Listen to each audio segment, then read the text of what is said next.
Olá, pessoal. Meu nome é Poliana, sou uma das professoras, as professoras de Biologia, da disciplina de Biologia.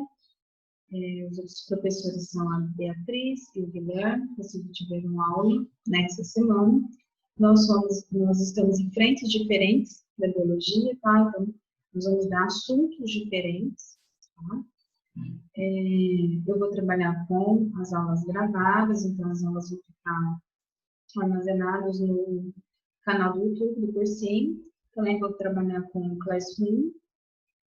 No Classroom vão estar disponibilizados textos, exercícios para vocês fazerem. E terão momentos também para a gente poder agendar alguns plantões de dúvida em relação à disciplina, tá bom? Na aula de hoje, a gente vai tratar um pouco sobre a questão da introdução à biologia, um pouco do que trata essa disciplina, tá? O que significa biologia? Né? Se a gente for pegar a palavra biologia, ela é derivada de dois termos, de origem grega, bio e logos. Né? Bio significa vida, logos significa estudo. Então, de uma maneira um pouco simplificada, nós podemos dizer que a biologia trata do estudo da vida. Nós somos seres vivos, né, seres humanos, e de uma maneira, no nosso cotidiano, a gente pode identificar outros seres vivos, né? Os animais domésticos que a gente tem, cachorro, gato, né? Mas existem seres vivos que, principalmente aqueles que nós não conseguimos ver a olho nu, que são mais difíceis de identificar, né? Por isso a gente precisa também de instrumentos, né, eletrônicos, como, por exemplo, o microscópio, né? E esses seres vivos, né, a gente precisa eles apresentam certas características que a gente pode identificar, reconhecer eles como seres vivos, né? Então, a palavra vida, ela vem do latim vita, e ela tem uma certa relação com uma capacidade de estar em atividade, né? Então, a biologia, ela tem como objeto o estudo da origem das características dos seres vivos, as características que dão vida aos seres vivos, que possibilitam, que mostram essa atividade, né? Então, as características dos seres vivos e as interações desses seres vivos com o meio ambiente. Tá bom? Existe um consenso entre os biólogos e os cientistas sobre a questão das características dos seres vivos, mas existe ainda um desafio em dizer um pouco essa diferenciação, né? Dentro desse desafio está os vírus, que a gente vai estudar em uma outra aula, por ele não compartilhar dessas características que estão dentro desse consenso. Mas, de uma certa maneira, então, há esse consenso dentro da biologia de algumas características que são compartilhadas por todos os seres vivos e que os reconhecem, fazem eles serem reconhecidos como seres vivos. Tá? Nessa aula de hoje, a gente vai tratar de uma maneira um pouco mais geral dessas características, mas em outras aulas a gente vai poder aprofundar um pouco mais. Tá? Então, as características que são compartilhadas por todos os seres vivos são formação celular, composição química, processos de nutrição e metabolismo, irritabilidade, capacidade de responder a estímulos, reprodução e hereditariedade, ciclo vital e evolução.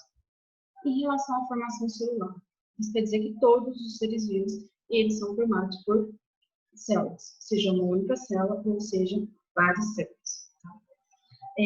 Nós dizemos, sim, o consenso científico que o átomo, ele é o menor nível de organização que existe no ser vivo. Né? O último nível de organização, assim, o primeiro nível de organização do ser vivo é os átomos. São os átomos, né?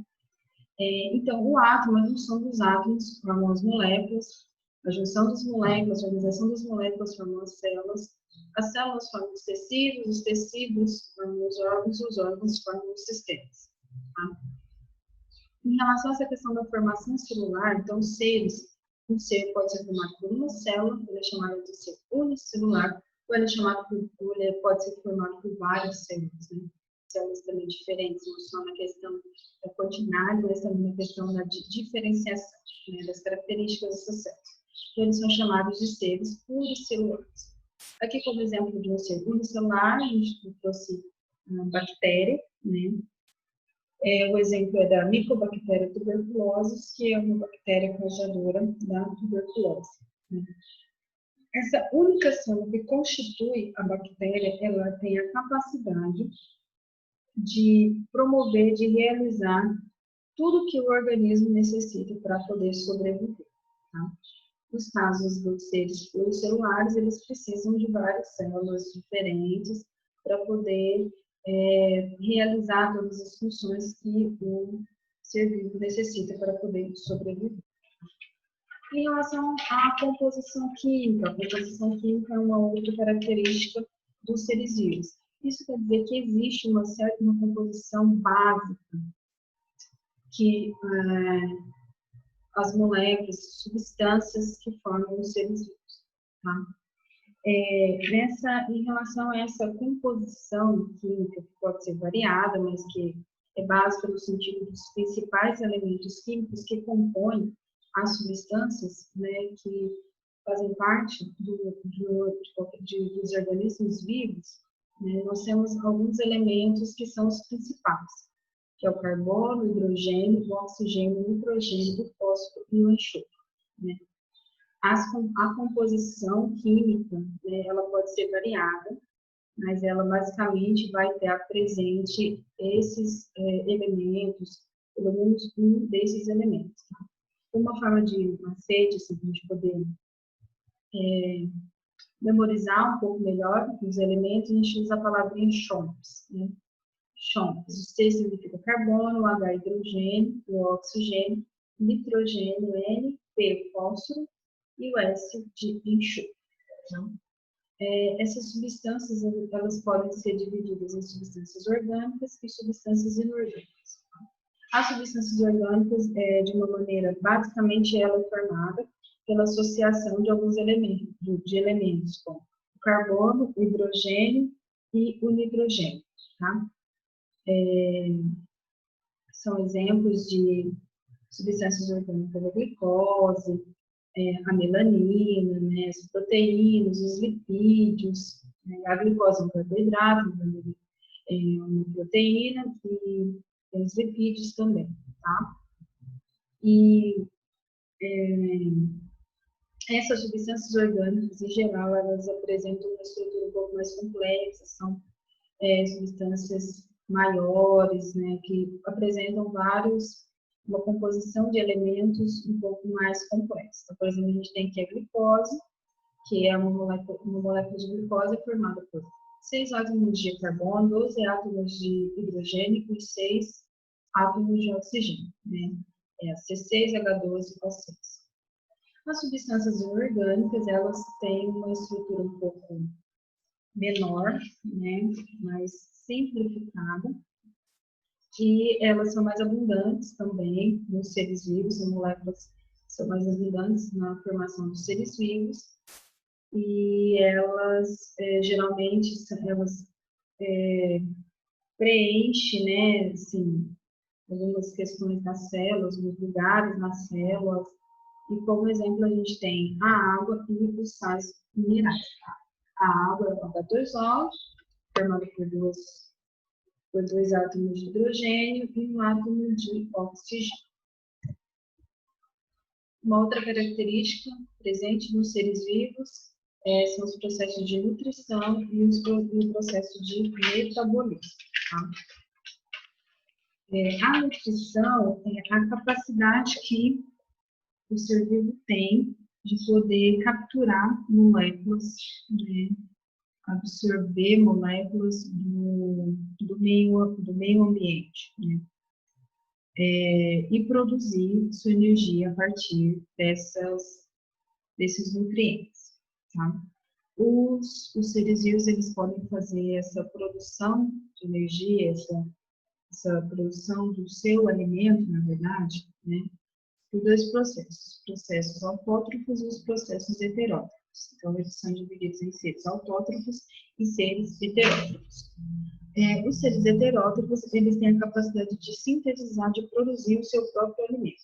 Eles se transformam em material inorgânico, por exemplo, a água, o oxigênio em materiais e substâncias orgânicas, né? Por exemplo, no caso das plantas que realizam a fotossíntese, né, elas transformam o gás carbono, né, que é um elemento, uma substância inorgânica, juntamente com a água, né? Então, ela tem um processo da fotossíntese faz com que esse material inorgânico, seria a água, o gás carbono, seja transformado em glicose, que é um material orgânico. E a partir disso, ela faz a liberação do oxigênio. Tá? Os seres heterótrofos, eles não conseguem produzir o seu próprio alimento, então, para isso, eles precisam de capturar substâncias orgânicas já presentes no ambiente. Tá? Eles não conseguem transformar as substâncias inorgânicas em substâncias orgânicas. A partir desse processo de nutrição, né, que é de captura, né, de absorção de elementos, dos nutrientes no meio ambiente, o ser vivo, ele utiliza essa energia, ele transforma esses nutrientes em energia, e a partir dessa energia ele vai fazer alguns processos para a manutenção das funções do corpo, né? Dentro desses processos, né, de metabolismo, o metabolismo ele é dividido em dois processos: o processo anabólico e o processo catabólico. No processo anabólico, ele vai construir estruturas, né? Por exemplo, é utilizado na questão da multiplicação dos indivíduos, dos seres unicelulares, nos seres pluricelulares, por exemplo, a regeneração de tecido, crescimento. Então, são processos que absorvem energia e eles vão estruturar, formar. E o outro processo do metabolismo é o catabolismo, que nele vai ocorrer uma quebra, uma liberação de energia, né? Então, a junção desses dois processos, tanto o catabolismo quanto o anabolismo, é chamado de metabolismo. E esses processos metabólicos, eles são importantes, eles são essenciais para a manutenção da homeostasia, que é do equilíbrio no organismo do ser vivo. Outra característica dos seres vivos é a irritabilidade, que é a capacidade que o ser vivo tem de responder aos estímulos que ocorrem no meio ambiente. Tá? Aqui eu trouxe o exemplo simples, por exemplo, da dilatação da pupila, né? A nossa pupila, quando ela está em um ambiente mais escuro, né, com menos luz, ela tende a poder se dilatar como uma maneira de adaptar os olhos, né, a essa quantidade menor de luz. Se a gente está num ambiente que é mais luminoso, né, que tem mais luz, a pupila ela se contrai também como uma forma de proteção dos olhos a essa luz excessiva. Tá? Aqui, um outro exemplo que eu trouxe de irritabilidade, que é essa capacidade do organismo de responder aos estímulos, estímulo que o meio ambiente causa a ele, é o fototropismo, que é quando a capacidade que algumas plantas têm de crescer em direção ao sol, né?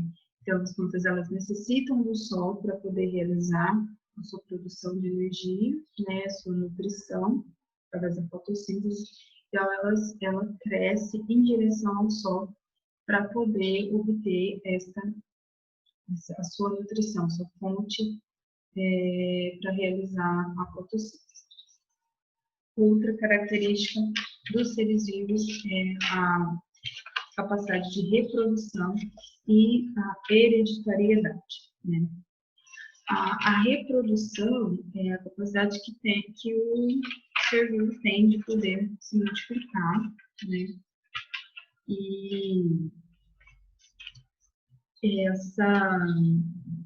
essa reprodução, essa capacidade que o ser vivo tem de se reproduzir, ela também está ligada um pouco, ela permite uma outra característica que é hereditariedade, que é a capacidade que o ser vivo tem de poder perpetuar a sua espécie, de passar características aos descendentes dele e poder perpetuar a espécie, né?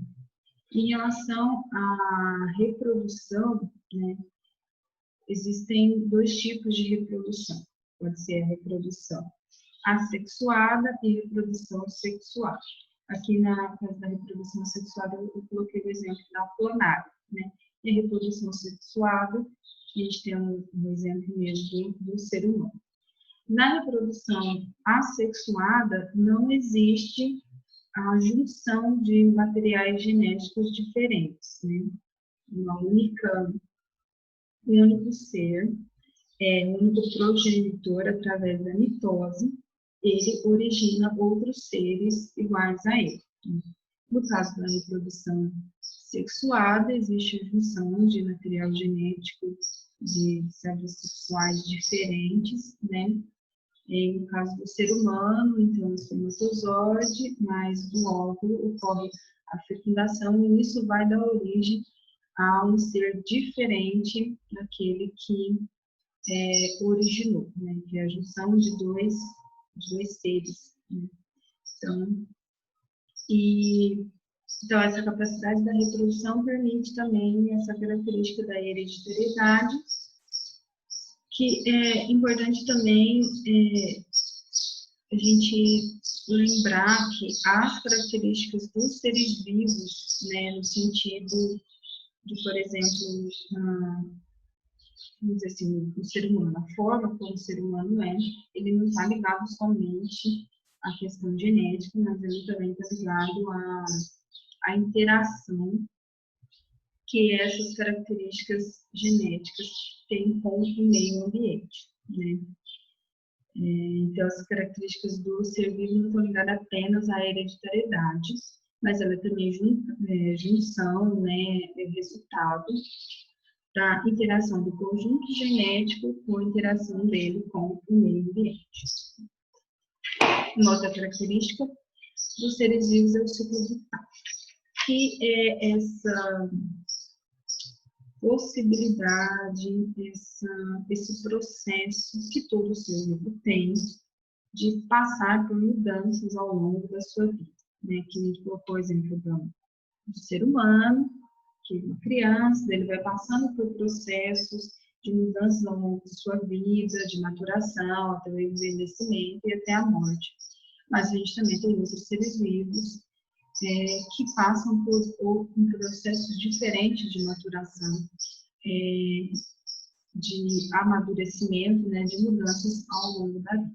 E todos os seres vivos, eles apresentam essa característica de passar por processos de mudanças ao longo da sua vida.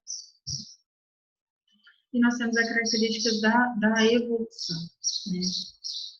Então, assim, os seres vivos, eles estão em constante evolução, no sentido de que, a partir das pressões que eles são exercidas sobre eles pelo meio ambiente, né? Lentamente, as populações às quais esses seres vivos, eles pertencem, elas vão sendo transformadas, e as populações também que acabam se adaptando mais àquele ambiente, elas acabam sendo selecionadas, ou são selecionadas alguns tipos de características, que também vão mudando com o longo do tempo, né? E ao longo de como o ser vivo ele vai se adaptando a este ambiente. Né? Dessa maneira, a gente está falando de todo qualquer ser vivo, não somente do ser humano, mas de todos os seres vivos. Eles estão em constante evolução.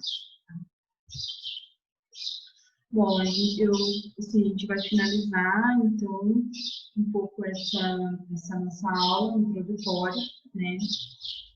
Vou também disponibilizar um texto para vocês, que vai ficar no Classroom, e também exercícios, né? Então, aqui eu queria só a gente poder relembrar um pouco os pontos que foram abordados nessa aula. Primeiro, o significado da palavra, né, biologia. Então, a biologia, ela trata do estudo da vida, mas o estudo de uma maneira mais ampliada das características dos seres vivos, da origem dos seres vivos de como os seres vivos se relacionam com o meio, né, em que eles vivem. Existe um consenso sobre algumas características gerais dos seres vivos, né, que todos os seres vivos compartilham. Então, a gente trabalha um pouco essa questão de algumas das características gerais dos seres vivos, né? A formação celular, de que todos os seres vivos são formados por células, eles podem ser divididos em seres unicelulares, que são seres que apresentam uma única célula, ou seres pluricelulares. A composição química, que existe uma certa composição química básica de elementos que estão presentes nas substâncias, nas moléculas que formam os seres vivos, que são chontos, que a gente fala chontos, né, que é carbono, hidrogênio, oxigênio, fósforo, nitrogênio e enxofre. Né? O processo de nutrição e de metabolismo, nutrição, que é a capacidade que o ser vivo tem de poder prover alimento, né, para ele, pode ser através de processos autótrofos, que é a capacidade que o ser vivo tem de produzir o seu próprio alimento, ou processos heterótrofos, em que ele vai precisar de capturar, de obter esse material orgânico, esse alimento na natureza. A partir desse material, desse processo de nutrição, ele vai poder obter energia, e essa energia vai estar presente em alguns processos para ele poder fazer a manutenção, né, da sua vida. Então, o processo geral chamado de metabolismo, mas ele é dividido em dois processos, o anabolismo e o catabolismo. Né? A irritabilidade, que é a capacidade que o ser vivo tem de responder aos estímulos que o ambiente provoca nele. A reprodução e hereditariedade, que é essa capacidade que o ser vivo tem de se reproduzir, de se multiplicar, de dar origem a outros seres vivos e de também passar sua característica para outros seres vivos para poder fazer a manutenção, manter, né, a espécie. O ciclo vital, que é a capacidade que o ser vivo, né, a característica que o ser vivo tem de passar por vários processos de mudanças, de maturação ao longo da sua vida, e a evolução. Então, a aula de hoje, nós abordamos um pouco esses pontos que serão abordados de maneira também mais específica e aprofundada em outras aulas, ok? O material vai estar disponível, então, no Classroom. Peço para as pessoas que ainda não entraram, né, no Classroom, que eles possam preencher e entrar, porque os materiais vão estar disponíveis, ok? Certo? Então, muito obrigada, pessoal. Até a aula na semana que vem. Tchau.